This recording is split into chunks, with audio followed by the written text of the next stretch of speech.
Seguimos con la última parte, ya como para terminar. Vamos a ver el tratamiento farmacológico y no farmacológico de la depresión. Empezamos por no farmacológico. Tenemos que psicoeducar a estos pacientes, o sea, decirles, en realidad explicarles en la medida de lo posible cuáles son las situaciones que pueden estar teniendo que ver con el desencadenamiento o la posibilidad de que se perpetúe el trastorno, o sea, puede ser algún factor de estrés que tenga el paciente que esté viviendo, y tratar de ayudarlo a que eso, de alguna manera, en lo posible, se minimice. Y en cuanto a la enfermedad, hay que saber cómo manifestarlo, pero bueno, hay pacientes que es mejor como comentarle algunas cuestiones relacionadas a la enfermedad, no decirle tenés depresión para encasillarlo, pero sí que bueno, que por ahí va a necesitar un tratamiento, algo hay que explicarle, porque si no, tampoco va a tomar una medicación si no sabe qué le pasa. Eso va muy, digamos, de la mano del paciente y demás. Pero básicamente lo que tiene que ver con la psicoeducación es con el manejo de las cuestiones de estrés. Intervenciones psicológicas, psicoterapia, medidas de apoyo y ejercicio. La psicoterapia, en realidad, que mejor evidencia tiene en eficacia en depresión es la terapia cognitivo-conductual. Y la terapia psicoanalítica a largo plazo es una alternativa eficaz en la depresión. Esto lo dice la guía de la NICE del 2010, una guía de depresión. De todos modos, a ver, no es que, digamos, hay más estudios en terapia cognitiva, por lo cual, esto tómenlo medio así, pero la psicodinámica en un paciente que ya está, esto como para charlar una clase de esto, pero por ahí en lo más agudo tal vez la cognitiva te puede ayudar un poco más y en el tiempo tal vez el psicoanálisis te ayuda más que la cognitiva, o sea, es como bastante relativo, pero en líneas generales son las dos terapias eficaces, con un poco más de eficacia en teoría, según esta guía, ¿no?, con la cognitiva. Las medidas de apoyo general, que el paciente socialice, que haga ejercicio y que aprenda nuevas habilidades. Esto es importante, decir al paciente, bueno, empezar una actividad nueva, ¿qué te gusta hacer? El ejercicio supervisado, especialmente grupal, tiene digamos, un beneficio para los pacientes en principio con depresión leve o moderada y se recomienda 3 veces por semana durante 45 minutos a 1 hora a lo largo de 10 a 14 semanas. Eso lo dice también esa guía de NICE. Más o menos un poco lo que veníamos viendo en ejercicio para el resto de las enfermedades que estuvimos viendo en la cursada. Tratamiento farmacológico, bueno, las recomendaciones, bueno, lo que vimos un poco hasta acá, ver el paciente, evaluarlo, si tiene riesgo de suicidio, si es un trastorno bipolar, si hay comorbilidades, tratar de usar fármacos basados en evidencia, la preferencia del paciente, ¿no? Esto también es importante, ¿no? La decisión de utilizar un fármaco. Evaluar tratamientos anteriores, qué tomó el paciente, si tuvo depresivo, qué medicamentos tomó, cómo fue la respuesta que tuvo, si hubo efectos adversos. Se pueden pedir análisis de laboratorio en el caso que sea necesario y evaluar a los pacientes antes de las 2 semanas de iniciado el tratamiento farmacológico y ahí ustedes van a ver, o sea, las 2 semanas lo van a citar y van a ver si toleró el fármaco, si hay mejoría temprana, ya vamos a ver lo que era mejoría temprana, y la guía de NICE dice que a la semana hay que verlo, o sea, en realidad es poco lo que hablamos hace un rato, ¿cuándo lo citamos? Bueno, esta guía dice a la semana lo tienen que ver, principalmente por este riesgo, ¿no?, de los pensamientos suicidas. Y el seguimiento se hace cada 2 a 4 semanas y lo tienen que controlar en lo posible, si pueden, con alguna escala de evaluación, como las que les pasé recién, que eso les va a ayudar a, por lo menos, de alguna manera, a cuantificar cómo van con el tratamiento y a guiar las decisiones, o sea, que aumento, le subo la dosis, lo cambio. Entonces, cuando vamos a dar un antidepresivo, ¿qué vamos a mirar? Factores relacionados al paciente, qué características tiene ese paciente, cuáles son las dimensiones clínicas, si tiene alguna comorbilidad, si el paciente tiene un trastorno de ansiedad, tiene alguna otra cuestión. Respuesta por un poco lo que le decía recién, y las preferencias del paciente también son importantes en relación a la medicación, la eficacia comparativa de los antidepresivos, los efectos adversos, las posibles interacciones que tengan con otros medicamentos, la simplicidad del uso y el costo, por supuesto, ¿no? Entonces, Kupfer lo que él toma como fases de tratamiento de la depresión unipolar son 3. Una es la fase aguda, llamamos después la continuación y mantenimiento. ¿Cuál es el objetivo de la fase aguda? Un poco esto también les puede servir a la hora del trabajo práctico la semana que viene, cuando digan cuáles son los objetivos terapéuticos de la depresión. Bueno, usted puede decir, bueno, en fase aguda, lograr la remisión sintomática y funcional del episodio. Pueden poner ese objetivo. Si la quieren hacer menos técnica, un poco más corta, pueden dejarlo ahí y decir, bueno, lograr la remisión sintomática. Yo les puse sintomática y funcional porque es importante que el paciente recupere la funcionabilidad. O sea, no es que solamente esté mejor, sino que vuelva a su actividad que venía haciendo, ¿no? Básicamente eso es lo funcional. Y esto lo van a mirar con 2 escalas, con la de Montgomery-Åsberg o cualquiera, la de Hamilton, lo que quieran, y esta es una escala para ver lo funcional. Esto es más en la investigación y demás, estas escalas, pero bueno, uno si quiere también lo puede aplicar en el consultorio. Y acá ustedes pueden ver algunas cuestiones que son importantes para que entiendan después cómo es el tratamiento de la depresión. Ustedes dicen acá, bueno, yo les puse mejoría temprana, respuesta, remisión sintomática, remisión funcional. Bueno, por ahí si quieren esto, déjenlo más como un anexo. Mejoría temprana. La mejoría temprana es en severidad de síntomas, una mejoría del 20 al 30%. Se da en las primeras 2 a 4 semanas, ¿no? Ustedes lo ven al paciente hoy, lo citan a las 2 semanas y le dicen, bueno, a ver, te voy a tomar la misma escala. Si mejoró, poner que le tomaron a Hamilton, y mejoró entre un 20 y un 30%, ese paciente está en mejoría temprana. Lo citan de vuelta a las 4 o 8 semanas, les vuelven a tomar las entrevistas, las escalas, y lo evalúan, por supuesto, y dicen, bueno, mejoró un 50%. Bien, este paciente respondió al tratamiento. Lo citan a las 8 o 12 semanas y el paciente ya está como si no hubiese tenido el episodio. O sea, la escala le da bien, no le da depresión. Le hace la de Montgomery-Åsberg, por ejemplo acá, le da menos 6, el paciente no está deprimido. Este paciente recién acá, como que uno podría decir, se curó de la depresión, o sea, no es que del episodio, o sea, ya no está más deprimido de ese episodio, no es que se curó de la depresión, sino que ese episodio ya se resolvió. Entonces, esto es un gráfico de este autor. Viene acá, hace la depresión, ustedes tienen la fase aguda, la fase de continuación y la fase de mantenimiento. Acá lo ven ustedes, le dan el antidepresivo, empieza a mejorar, dice, bueno, este paciente respondió, está a la mitad. Acá hizo la remisión, ya está, como estaba antes, ¿ven? O sea, el mismo paciente hizo así y remitió. Y ahora vamos a ver qué pasa cuando sigue. Ustedes tienen que seguirlo. Si quedó acá a mitad de camino, hizo respuesta y no siguió y no mejoró. Miren esto. Este es un estudio que es el STAR-D, que es un estudio muy grande, con varias fases, 4 fases, con antidepresivos. Y lo que vieron ellos es que en el tratamiento inicial, o sea, le daban al paciente citalopram, un antidepresivo que vimos en un IRS, y los pacientes que tenían depresión, la tasa de respuesta fue del 47% y la tasa de remisión del 33%. ¿Qué dato? O sea, ¿qué les parecen estos valores? ¿Es alto o bajo? 33% de los pacientes, cuando vuelve a hacer un antidepresivo, el 33% llega acá. El resto... no, se queda en el camino. Bajísimo. Bajísimo. Esta es la respuesta de los antidepresivos. Para que ustedes tengan una idea. O sea, según este estudio, ¿no? Pero la mayoría lo van a encontrar ahí, entre 33, otra va a decir 35. No va a encontrar ningún estudio que diga que tienes 70% de respuesta. No hay. Claro, para el fase aguda, mejor que citalopram no hay. No.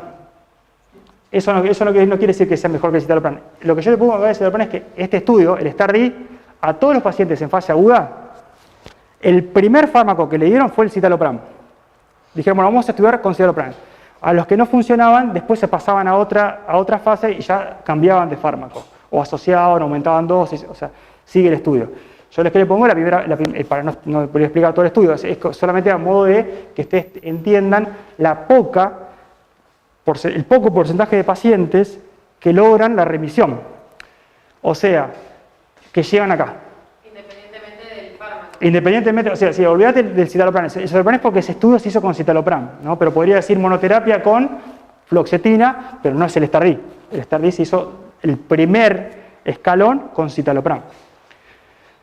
Pero bueno, quedan ahí. Entonces, si el paciente queda acá, puede recaer, y si queda acá, también puede recaer.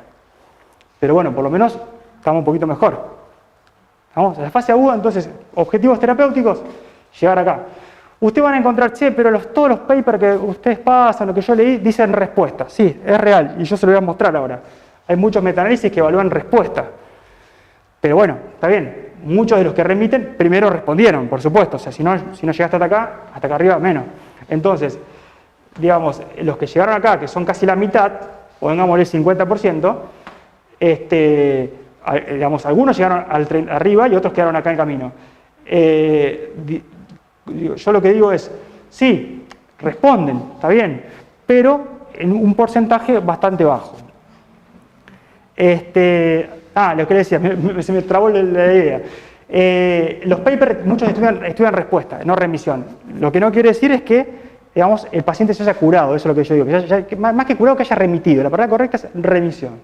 ¿Y a qué se refieren con que respondieron entonces? ¿Cómo? ¿A qué se refieren con respondió, pero no remitió? Claro, esto es. Respuesta es el 50% de los síntomas. Bien. O sea, si vos tenés, bueno, es lo mismo que sale ahí, ¿no? Vos tenés acá, el paciente estaba bien, se deprimió, ¿no? ¿Cómo hace ahí? Y empezó a mejorar. La mitad de los, o sea, si acá te daba a poner en la escala 10, el 50% de los síntomas, volvés a tomar la escala, te tendría que dar que mejoró el 50% de esos síntomas. Para volver a, digamos, 10 es cuando, acá estaba, 10 es cuando llegó, digamos, estoy inventando una escala, ¿no? O sea, acá la escala es 0, ponele, y acá es 10. O sea, el 50% cuando vuelve a tomar la escala te da 5. El 100% es la remisión, vuelve a estar en 0. Una escala inventada, ¿no? Las escalas son estas. Montgomery, yo te pongo 50% porque en realidad vos no sabés, o sea, no es que vos no podés decir, no sabés con cuánto arrancó el paciente. O sea, la mejoría es a partir de lo que tenías de base, ¿no? Este es un poco la idea. Pero la diferencia entre respuesta y remisión es esa. Respuesta es el 50%, remisión es volver al episodio primordio, digamos. Fase de continuación. Si ustedes dicen, bueno, en el trabajo práctico, ¿qué hace la depresión? Bueno, podemos estudiar la fase aguda y la fase de continuación. Bueno, la fase de continuación es evitar la recaída, ¿no? O sea, la recaída es que el paciente que remitió vuelva a deprimirse, ¿no? O el que respondió, que llegó a medio camino, también se vaya para abajo. ¿Se entiende? O sea, la recaída es un episodio que recae el episodio del paciente. Lo que sí tiene que pasar es en esta fase, que es en la fase de continuación. La fase de continuación es la fase que va desde la remisión sintomática entre 6 y 9 meses. ¿Se entiende? O sea, el paciente remitió, ustedes cuentan 6 a 9 meses y están en la etapa de continuación, ¿no? Y la última fase es la de mantenimiento. Y la de mantenimiento es evitar la recurrencia. O sea, una vez que pasaron esos 6 a 9 meses, el paciente puede volver a caer y ahí hablamos de recurrencia. O sea que tiene otro episodio, pero más lejano en el tiempo, ¿no? Es más o menos lo mismo, nada más que uno se da. La recaída sea entre los 6 y 9 meses después de la remisión y la recurrencia sea después. Básicamente es más o menos lo mismo. Y acá dicen, bueno, ¿cuánto es el tiempo que un paciente tiene que tomar un medicamento para evitar la recurrencia? Y un poco lo que... ¿Cómo era tu nombre? Que me decía Agustín, ¿cuánto tiempo le damos a los antidepresivos? Bueno, es todo un misterio. ¿Por qué? Porque tenés que mirar un montón de cosas y las guías, no todas, digamos, se contradicen bastante o te dan distintas opiniones. Por lo cual hay que mirar características individuales de cada paciente. Por ejemplo, la guía de CANMAT, que en realidad no toma en cuenta esta fase. CANMAT dice, bueno, hay una fase 1 y una fase de mantenimiento. Es la guía que le pasamos a ustedes esta noche. No van a encontrar fase de continuación. Sí en esta, que es la de la Federación Mundial de Psiquiatría Biológica, pero CANMAT dice, bueno, una vez que el paciente remitió, le vamos a dejar 2 años o más en pacientes con factores de riesgo de sufrir una recurrencia. O sea, si el paciente tiene riesgo de sufrir una recurrencia, 2 años o más. Bueno, y habrá que ver qué es riesgo de sufrir una recurrencia, ¿no? Y psiquiatría biológica te dice 3 años o más en pacientes recurrentes, 5 o 10 años o indefinidamente en casos de riesgo. Bueno, como que es muy particular. Si usted tiene un paciente que lo vieron, tuvo 3 veces internado en salud mental por intento de suicidio, y bueno, ese paciente claramente nadie le va a sacar la medicación. Primer episodio, bueno, capaz que las cosas son distintas. Una persona joven, recién arranca, tal vez no va a ser de por vida el tratamiento. Pero va a depender mucho de las características individuales del caso, de la gravedad y demás. Profe, en el caso de 3 años o más, ¿eso sería desde que termina la etapa de continuación o desde la remisión sintomática? Desde que termina la etapa de continuación, porque ya estás en mantenimiento. Digamos, Sí, 3 años, 9 meses. exacto. Sí. Sí, son un montón de años. ¿La mayoría de las personas siguen tomando o dejan? Muchos dejan. En realidad hay bastantes pacientes que no tienen la adherencia al tratamiento y dejan la medicación. Es un riesgo de recaer, digamos, después vas viendo. Pero ustedes dicen indefinidamente, y hay muchos pacientes que toman indefinidamente. Son pacientes como digo, que han tenido varios episodios o que lo dejan y recaen. A veces hay pacientes que no quieren dejar la medicación justamente porque ya la han pasado tan mal cada vez que se deprimieron que dicen, no, yo la verdad que con esto estoy bárbaro, preferencia del paciente, y uno puede decir, che, bueno, a ver qué riesgos tenés con esta medicación. No, la verdad que no, bueno, y será cuestión de charlarlo con el paciente. Pero no está muy definido, ya vamos a ver que en ansiedad es como mucho más claro, son este tiempo y punto. Acá es como que, o por ahí las guías difieren, pero acá es como que difieren bastante más, ¿no? Bueno, este es un metaanálisis que se hizo en el 2009, creo que dice así, que lo hizo Cipriani, bueno, es un grupo de investigadores conocidos, y lo que ellos ven es, comparan eficacia mirando tasa de respuesta. ¿Se acuerdan? Respuesta era el 50%, no la remisión. Ellos dicen, bueno, vamos a ver cuántos pacientes responden y cuántos pacientes, y la aceptabilidad, es la tasa de abandono. ¿Cuántos pacientes dejan el tratamiento? No importa por qué lo dejan. O sea, después hacen como una distinción de si tenían efectos adversos, pero el outcome primario es eficacia y aceptabilidad. Son 12 antidepresivos diferentes a los tricíclicos y a los imados. Son de los primeros que vimos. Están acá. Son todos los más nuevos, digamos. En depresión unipolar en adultos, unipolar, hacen comparaciones directas, indirectas entre ellos. Duran 8 semanas el tratamiento, o sea, lo que dura la respuesta, básicamente. Y se toman 117 ensayos clínicos con casi 26.000 participantes del 91 al 2007. Este es un cuadrito que es como, digamos, de alguna manera presenta los datos del metaanálisis. Estos que están acá son los fármacos, los 12 fármacos que se probaron y se ponen en orden alfabético. Bupropión, citalopram, duloxetina, escitalopram, fluoxetina, fluoxamina, milnacipran, mirtazapina, paroxetina, roxexina, sertralina y venlafaxina. Y van haciendo comparaciones. Entonces dicen, bueno, si la eficacia, el odds ratio es mayor a 1, es a favor del tratamiento que está en la columna. Entonces, por ejemplo, si me da, no sé, citalopram 1.3 comparado con paroxetina, es a favor de la columna, es a favor del escitalopram. O sea, en este ensayo clínico, paroxetina con escitalopram le ganó escitalopram. No sé, quieren mirar mirtazapina con duloxetina, en menor a 1 es a favor del que está en la fila, o sea, mirtazapina. O sea, mirtazapina es más eficaz que duloxetina. Y así, probando, comparando, qué sé yo, dijeron, bueno, los más eficaces son mirtazapina, escitalopram, venlafaxina, sertralina, fueron más eficaces que duloxetina, fluoxetina, fluoxamina, paroxetina y roxexina. Roxexina, que yo ni se los presenté, menos eficaz de todos los antidepresivos probados. O sea, ahí sacaron, dijeron, bueno, pero fíjense que de los IRS hay dos, escitalopram y sertralina. No están todos los IRS dentro de la misma eficacia.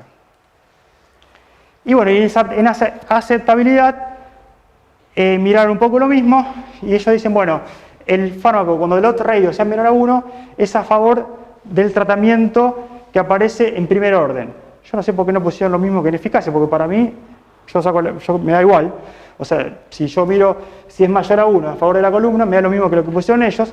O sea, por ejemplo, el escitalopram y duloxetina, mayor a 1 a favor de la columna, el escitalopram tendría más aceptabilidad que en la duloxetina. Bueno, así con todos los antidepresivos. Para no marearlos, dijeron, bueno, escitalopram y sertralina eran los más aceptables. O sea, dijimos que eran eficaces y también dicen, bueno, tienen más aceptabilidad que estos otros que están acá. Dijeron, bueno, entonces, hay diferencias clínicamente importantes en eficacia y aceptabilidad a favor de escitalopram y sertralina, y la sertralina, dice, podría ser la mejor opción al iniciar el tratamiento para trastorno depresivo mayor, moderado o grave en adultos, por una cuestión de equilibrio más favorable entre beneficios, aceptabilidad y costo de adquisición. Esa es como la conclusión que llega en el estudio. Estamos hablando de pacientes que que toman por primera vez un antidepresivo. Este mismo grupo, o más o menos lo mismo, encarado por Cipriani, hizo otro metaanálisis que lo hizo un poco después, que no me veo bien ahí, pero parece que es 2018, y lo que hacen es lo mismo, comparan eficacia, tasa de respuesta y aceptabilidad, tasa de abandono, pero le incluyen más antidepresivos. El otro era con 12, este es con 21, y meten los más nuevos, ponen los más viejos, ponen los IMAOs, ponen los tricíclicos, no, los IMAOs no, ponen los tricíclicos, y ahora vemos cuál otro más. Es más grande el estudio, tiene 522 ensayos clínicos y tiene 116.000 participantes, y también abarca muchísimos años. Entonces dice, bueno, a ver, ¿cuáles son los compara? Primero, hace comparaciones de los antidepresivos frente a placebo. No como el de recién que era cabeza a cabeza, dijimos escitalopram, duloxetina. Acá es con placebo. Y dice, bueno, contra placebo, acá es el 1 es a favor del placebo. Y después cuando se va para acá es a favor de la droga activa, ¿no? Si es más de 1 ya es a favor de la droga activa. Y dice, bueno, amitriptilina tiene un otro radio de 2.13, está acá arriba. O sea, es el que más lejos se va del placebo. Robexina, que era la que andaba media floja en la anterior, también le gana al placebo, pero está más pegada al 1, o sea que en teoría tendría mucho menos eficacia que la anterior. Pero fíjense que todos los antidepresivos dan más eficacia que el placebo. En este metaanálisis se mostró eso. Y acá ustedes pueden ir viendo cuáles son los que tienen más o menos eficacia y presentan el mismo cuadrito que el anterior, que después si quieren lo ven, y en este digamos, metaanálisis le da distinto al anterior. ¿Por qué? Porque bueno, la gomelatina en el anterior no estaba incluido. Figura gomelatina, amitriptilina tampoco estaba porque es un tricíclico y el anterior no estaba la amitriptilina. Escitalopram, ¿se acuerdan que estaba? Mirtazapina también le había dado más eficaz. Paroxetina estaba en el otro y no había dado tan eficaz. Acá dentro de los más eficaces. Venlafaxina estaba y había dado. Y vortioxetina no estaba y acá aparece y da. O sea que fíjense que no es tampoco tan, o sea, es bastante, digamos, no está muy relacionado lo que le da un metaanálisis con el otro. Y en relación a la aceptabilidad, les da como que la agomelatina sería como, digamos, uno de los más aceptables, porque es el que, digamos, todo está a favor de la droga. Y la fluoxetina también, con menos tasa de abandono que el placebo. Y la clomipramina, que era un tricíclico, fíjense que se va para el otro lado, o sea, todo a favor de placebo, por lo cual es la que más abandonos tuvo, ¿no? Este es otro paper que habla de venlafaxina comparada con otros antidepresivos y con placebo en el tratamiento de la depresión mayor. Y dice, bueno, la venlafaxina, tratamiento de depresión mayor, esta incluye pacientes con depresión resistente al tratamiento, o sea, no es como la otra que era un fármaco que antes no habían tomado nada, y la prevención de las recaídas a largo plazo. O sea que sería ya la fase de continuación, de mantenimiento. Si hablamos de recaídas, sería continuación. Ven, eficacia y tolerabilidad de la venlafaxina y la compara con tricíclicos, ahí tienen los tricíclicos, con los IRS y con otros antidepresivos como el bupropión, la mirtazapina, la mocolemida, la robexina y la triazodona. Y con el placebo más que todo para evaluar el tema de recaídas. Y hacen un seguimiento de 14 días a 3 años, un seguimiento para ver el tema de las recaídas más a largo plazo. Entonces le da, comparado con los IRS, la venlafaxina se asociou con un aumento significativo en la respuesta y en la remisión, o sea, como que le dio un poco más de beneficio. Comparada con los tricíclicos, la venlafaxina aumento de la respuesta, pero no hubo diferencias en la remisión, o sea, mejoraba más con venlafaxina, pero con la respuesta, con la remisión estaban iguales casi, y con los tricíclicos siempre hay más tasas de abandono, porque tienen más efectos adversos. Eso es de esperar. Comparado con antidepresivos, en trastorno depresivo resistente al tratamiento, sertralina, bupropión, fluoxetina y citalopram, venlafaxina se asoció con un aumento en la respuesta y en la remisión. O sea, en la depresión resistente al tratamiento tuvo beneficio la sertralina en tanto respuesta como en remisión. Y en la prevención de recaídas también contra placebo la venlafaxina le dio bien. Esto es la guía de CANMAT, que acá te ponen cuáles son los fármacos según el nivel de evidencia, y los que tienen más evidencia según esta guía son los 3 que daban en el primer metaanálisis: escitalopram, mirtazapina, sertralina y venlafaxina.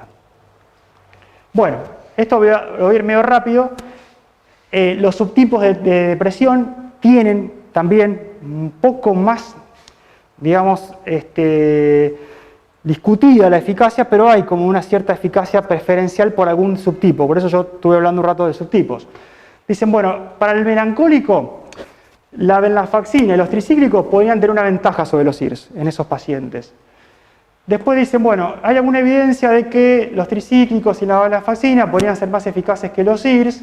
Esto lo dice la guía de la Sociedad Mundial de Psiquiatría Biológica, esto lo dice la guía de la Americana de Psiquiatría. Y después el estudio dice que no hay diferencias de superioridad entre los antidepresivos tricíclicos y los IRS. No hay, o sea, como que no hay mucha diferencia de eficacia demostrada. Esto lo dice la guía de Calmat. O sea, vieron que la verdad que está como medio, depende de qué miramos, qué nos dice, ¿no? En la depresión atípica sí, el bupropión aparece acá como de elección. Hay varios estudios que dicen que para la atípica el bupropión es de elección. En trastorno depresivo con ansiedad, los antidepresivos que están aprobados para la ansiedad supuestamente tienen más eficacia. Y en pacientes con síntomas psicóticos, antipsicóticos. Principalmente el aripiprazol, quetiapina y brexpiprazol pueden aumentar la eficacia de los antidepresivos. Entonces, ¿qué hacemos en la depresión? De acuerdo a la severidad. Depresión leve, tratamiento no farmacológico, psicoeducación, vigilancia clínica estrecha, o sea, lo tenemos que seguir al paciente, no decirle, bueno, tenés depresión leve, andá de tu casa, no vengas más, sino, mira, te voy a citar en una semana, 2 semanas, vení, contame cómo vas. Lo mandan al psicólogo, a psicoterapia y van a considerar el tratamiento farmacológico. No es que no se haga o se hace, depende de las situaciones. Si no hubo respuesta a las medidas no farmacológicas, ya venía con psicoterapia, no anda bien, lo pueden considerar. Paciente dice, no, yo la verdad que donde estoy no tengo acceso a psicoterapia, a mí no me gusta, no creo en el psicólogo. Bueno, es una preferencia de paciente. Y respuesta previa, yo tomé citalopram, me fue muy bien, quiero tomarlo de nuevo. Bueno, sería cuestión de, no es que se van a tener que dar, pero es una preferencia. Entonces, acá los IRS, junto con otros antidepresivos lanzados conjuntamente después, de estos son los fármacos de primera elección. Acá en la depresión leve no hay mucho beneficio con los duales ni eso, porque son pacientes que responden bien generalmente ya a los IRS. La cosa se complica un poco cuando empieza la depresión moderada y más aún en la grave. Acá sí o sí farmacoterapia, o sea, no hay preferencia de nadie. O sea, paciente moderado o grave, tenés que tomar un antidepresivo, no se charla. Obviamente asociada a todo lo que vimos no farmacológico. El tratamiento combinado psicoterapia más farmacoterapia siempre tiene más beneficio, y eso se tiene que aclarar al paciente, que la medicación sola. No importa que ustedes sean médicos, no, ustedes tienen que hacer tratamiento combinado, y eso tiene que saberlo. Si el paciente no lo hace, bueno, ustedes se lo indicaron, y lo ponen, digamos, yo te indiqué, listo, ya está. Depresión moderada y leve, cuando se utiliza el antidepresivo, los IRS, los IRS son eficaces, y la depresión severa con patrón melancólico, ustedes vieron que yo le presenté ahí como cierta, por ahí, discusión de la eficacia, capaz que por ahí un poco mejor los duales o demás. Que los tricíclicos, como veíamos, son duales, nada más que por eso andan a la par de los duales en eficacia. Lo que pasa es que, bueno, tienen esos efectos adversos más molestos. Y en la depresión severa con patrón melancólico, venlafaxina mostró supuestamente beneficios, que es un poco lo que charlamos en los metaanálisis. Bueno, ¿qué hacemos ya casi terminamos, qué hacemos con el abordaje de un paciente que no responde o que tiene una respuesta inadecuada a un antidepresivo o que tiene una depresión resistente? Vimos que la mayoría no responde, o sea que es un tema, ustedes dicen, es especialista, sí, es relativo, porque casi todos están en esta. Entonces, ¿qué es represión resistente? Es la falla para alcanzar la remisión, o sea, cuando el paciente remitía, era cuando revolvía al estado premormio, después de 2 tratamientos antidepresivos. 2 tratamientos antidepresivos bien establecidos en dosis y duración, basados en evidencia, es resistente. ¿Qué quiere decir basados en dosis y duración? Si yo al paciente le tengo que dar, le doy 5 miligramos de citalopram, que no es una dosis antidepresiva, 3 semanas, no está en dosis y tiempo suficiente para considerar una resistencia. Entonces tiene que decir al paciente, ¿cuánto hace que tomas la medicación? 5 meses. Bueno, ¿qué cantidad? 20 miligramos. Bueno, listo, ahí tenemos el primer ensayo. 5 meses, 5 miligramos. Te falta dosis. O sea, porque la dosis es de 10 a 20. ¿Qué hacemos en este caso? Le aumentamos la dosis en el ejemplo que le acabo de dar, lo cambio, decimos, bueno, tiempo suficiente, dosis suficiente, deja de tomar lo que venís tomando, te voy a dar otra cosa, o lo combino. Ya probó con 2, 3, te llega y decís, bueno, vamos a tener que combinar, porque evidentemente el antidepresivo solo está complicado, y los fármacos que aprobó FDA como coadyuvante para aumentar la eficacia de antidepresivos son los antipsicóticos de segunda generación y estos 3 antipsicóticos, no cualquier antipsicótico, no es que le tienen que dar haloperidol porque lo deprimen más. Estos son los que se tienen que utilizar. Hasta hoy son estos 3 aprobados. En la Argentina usamos estos 2 porque no está el pegipiprazol. Entonces, quetiapina y aripiprazol, que son los 2 fármacos que le hacemos, digamos, vamos a hacer desarrollar para la semana que viene el trabajo práctico, que la eficacia siempre es asociada a antidepresivos. O sea, no es que usted le dan en depresión unipolar. Depresión bipolar es otro capítulo para dar una clase totalmente distinta a la que estoy hablando hoy. Nada que ver, esto es depresión unipolar. Entonces, este es un metaanálisis. Hay mucha evidencia de antipsicóticos atípicos en depresión resistente al tratamiento. Yo les puse uno, agarré cualquiera, y dice, bueno, este estudia la eficacia y la tolerabilidad de los antidepresivos en antipsicóticos atípicos para la depresión resistente. Bueno, se estudian 17 ensayos con pacientes refractarios o resistentes, y lo que se compara es antidepresivo, que se toman IRS o duales, y se le da un antipsicótico atípico, y al otro se le da solamente el antidepresivo y placebo. O sea, ¿no? Antidepresivo más placebo. Y acá analizan otros antipsicóticos que no están aprobados, pero que tienen cierta evidencia, como la risperidona y la olanzapina. Aparte de quetiapina y aripiprazol, no están aprobados, tienen cierta evidencia, pero bueno, no están aprobados todavía por la FDA. La olanzapina sí, pero solamente asociada a fluoxetina. Y más, por eso, la verdad que la olanzapina medio que, no se olvídense, más que todo quetiapina y aripiprazol. Entonces, el trabajo le dio, hicieron todo un estudio y dijeron, bueno, a ver, ¿qué tasa de respuesta, no remisión, tiene el grupo farmacológico? Bueno, en los pacientes que estaban expuestos al tratamiento, o sea, los pacientes que tomaron el antipsicótico, tenían un 43% de respuesta, y los que tomaban solamente el antidepresivo y placebo tenían un 28%, o sea, tenían más respuesta los que estaban con el antipsicótico.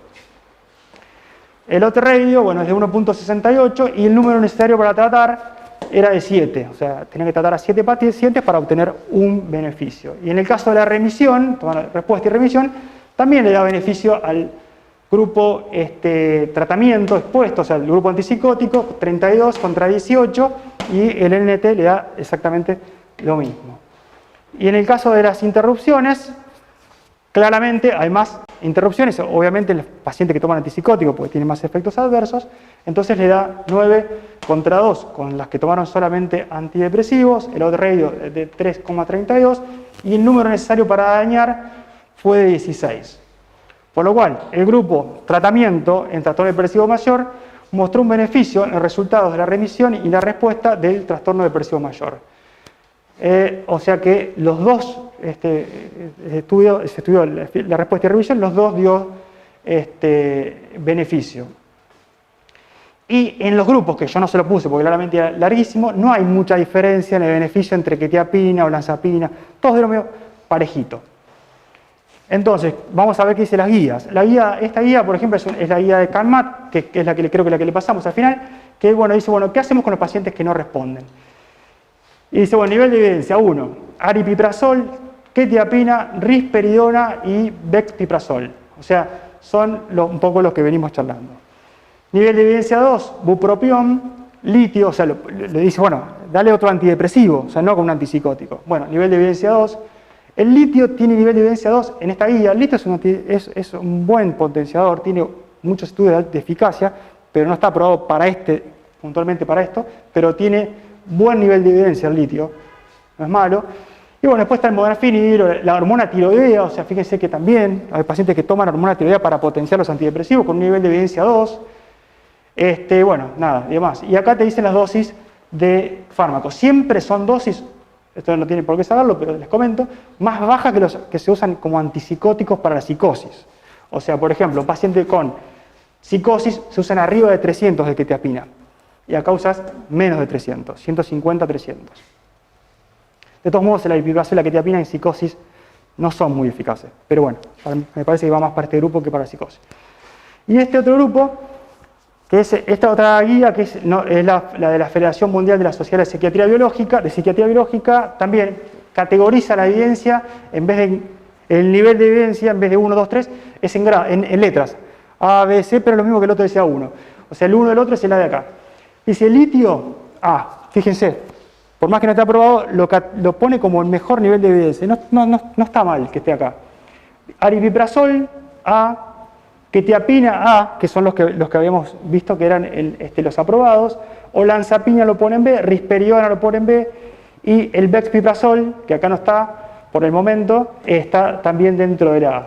Y bueno, la hormona tiroidea, que el otro lo ponía en 2, está en 2, fíjense, anticonvulsivantes, ya más bajo, no hay evidencia de la motrigina, estas cosas en realidad, por ahí uno las ve que le dan la motrigina para potenciar los antidepresivos, en realidad es baja la evidencia, fíjense, la motrigina en un paciente, no alcanzo a ver acá si es B o C, pero no tiene tanto peso de evidencia en depresión unipolar.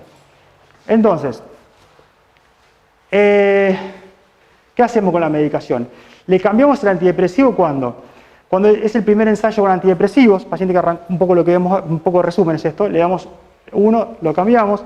Efectos secundarios, cuando el paciente arrancó con uno pero le cayó mal, bueno, toma otro. No hay respuesta al tratamiento inicial. Hay más tiempo para esperar una respuesta, o sea, pacientes que son menos graves. A veces, bueno, no está en riesgo, le puedo dar un fármaco y decir, bueno, espera un poquito más y se lo cambio. O el paciente dice, no, yo no quiero que me potencie, deme otra cosa. Bueno, también puede ser una opción. ¿Cuándo tendríamos que por ahí más por este lado?